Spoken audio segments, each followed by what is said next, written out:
Hello students, welcome to our channel Kids Guide.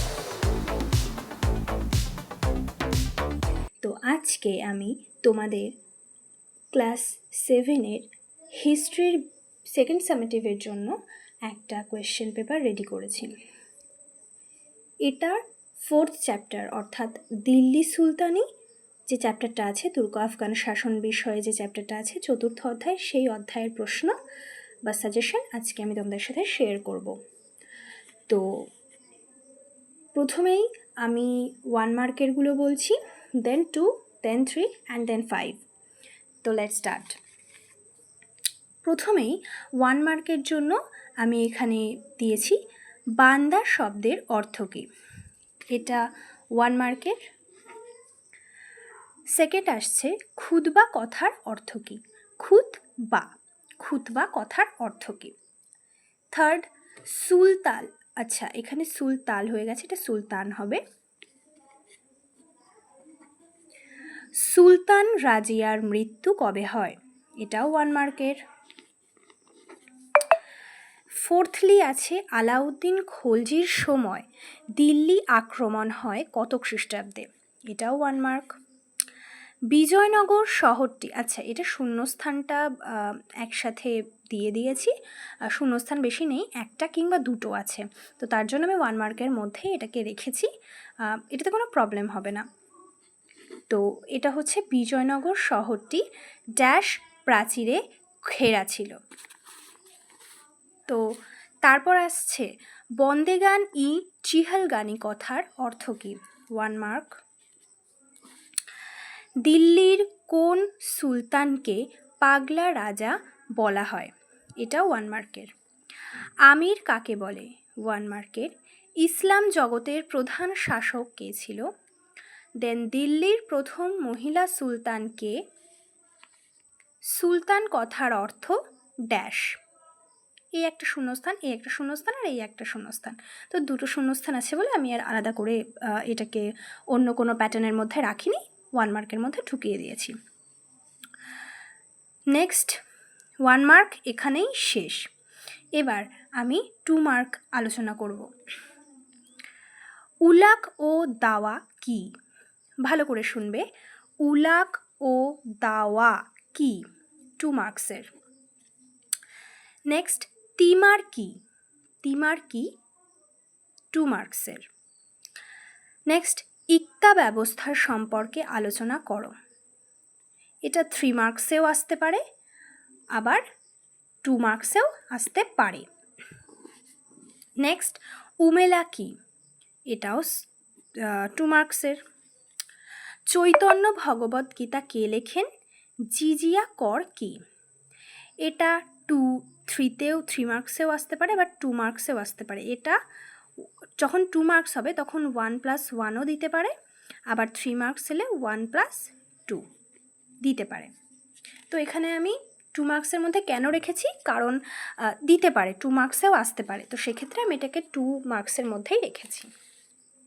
Next Khalji বিপ্লব কি, তুরস্ক দণ্ড কর কাকে বলে, তো এখান থেকে শুরু হচ্ছে 5 মার্কসের, আচ্ছা এটা 2 হবে। খলজি বিপ্লব কি, তুরস্ক দণ্ডকর কাকে বলে, তো এটা 3+2 5 মার্কস হলো, 5 মার্কসেও আসতে পারে, আবার কখনো কখনো 4 মার্কসেও দিতে পারে। এখানে লিখে দিচ্ছি আমি 3+1 4এও দিতে পারে, আবার 5এও দিতে পারে, তো সেটা ম্যাটার না, তোমাদেরকে একটু বড় করেই পড়ে রাখতে হবে, যাতে যদি 5 মার্কসেও চলে আসে তো তোমরা সেটাকে ভালো করে লিখতে পারো। গেল।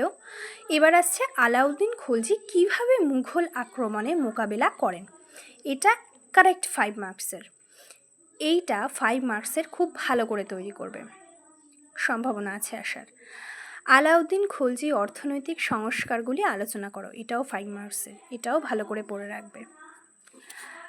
দেন ইক্তা ব্যবস্থা লেখো, মানে এখানে টিকা হবে, এক্স্যাক্টলি এটা যে টিকা লেখো ইক্তা ব্যবস্থা, তো এই টিকা লেখো ইক্তা ব্যবস্থা এটা 3 মার্কসের, এটা 3 মার্কসের মধ্যে রাখার কথা ছিল, কিন্তু এখানে ভুল করে লিখে ফেলা হয়েছে, তো যাই হোক তো ইকতা ব্যবস্থাটা 3 মার্কসের, আর এর সাথে খুদ বাকি এটা 1 মার্কসের। তো 3+1 এটা 4 মার্কসের, আবার কখনো কখনো এই দুটো মিলিয়ে 5 মার্কসেও আসতে পারে।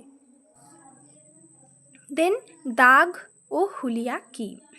দাগ ও হুলিয়া, এটার একটা টিকা এরকম পড়তে পারে যে টিকা লেখো দাগ ও হুলিয়া, বা এরকমও আসতে পারে দাগ ও হুলিয়া কি বা কাকে বলে।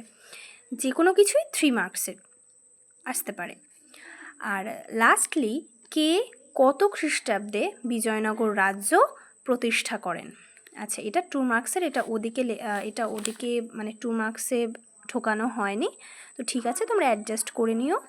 1+1 2, তো এটা 1 মার্কস, মানে কে আর কত এটা 1 মার্কস। ঠিক আছে, তো এই 1 আর 1 2 মার্কস, এটা 3 মার্কস। এটা যদি ওদিকে হতো, মানে 3 মার্কসে লেখার কথা ছিল, ভুল করে এখানে লেখা পড়ে গেছে, প্রিন্টিং মিস্টেক।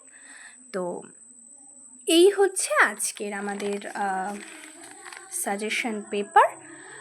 তোমরা একটু প্র্যাকটিস করবে, আর মোস্টলি তোমাদের যে টেক্সট বইটা আছে না ইতিহাসের, সেটা একটু খুঁটিয়ে পড়বে, কারণ শর্ট কোয়েশ্চেন্স, এমসিকিউ বা 1 মার্কসের কোয়েশ্চেন্সগুলো বেশিরভাগ ওই টেক্সট থেকেই দেওয়া হয়। তো সেক্ষেত্রে টেক্সটটা খুঁটিয়ে পড়লে তোমাদের সুবিধা হবে। তাও অনেক বাচ্চারা বা অনেক স্টুডেন্টসরা আছে যে একটু সাজেশন পেলে তাদের ভালো হয়, তাদের পড়তে একটু সুবিধা হয়, তো সেই ক্ষেত্রেই সাজেশনটা রেডি করা। এখানে প্রচুর পরিমাণে আমি দিইনি, কারণ সব তো পড়াটা সম্ভব নয়। তো হয়তো আগামী দিনে আরও সাজেশনস দেব, তবে আপাতত তোমরা এইটা রেডি করার চেষ্টা করো এবং প্র্যাকটিস করো, খুব ভালো করে প্র্যাকটিস করবে। এবং যেটা বললাম, টেক্সটটা খুব খুঁটিয়ে পড়বে, কারণ টেক্সট থেকে প্রচুর কোয়েশ্চেন্স আসে। তো আমার যেগুলো মনে হয়েছে আমি সাজেশনসের মধ্যে রেখেছি। আগামী দিনে হয়তো আরও ভিডিও আসবে, তো তোমরা সেখান থেকেও অনেকটা হেল্প পাবে হয়তো। তো আজকের মতো এই পর্যন্তই। ভালো লাগলে লাইক করো, এবং কোনো প্রবলেম হলে সেটা কমেন্টে জানিও। Good night.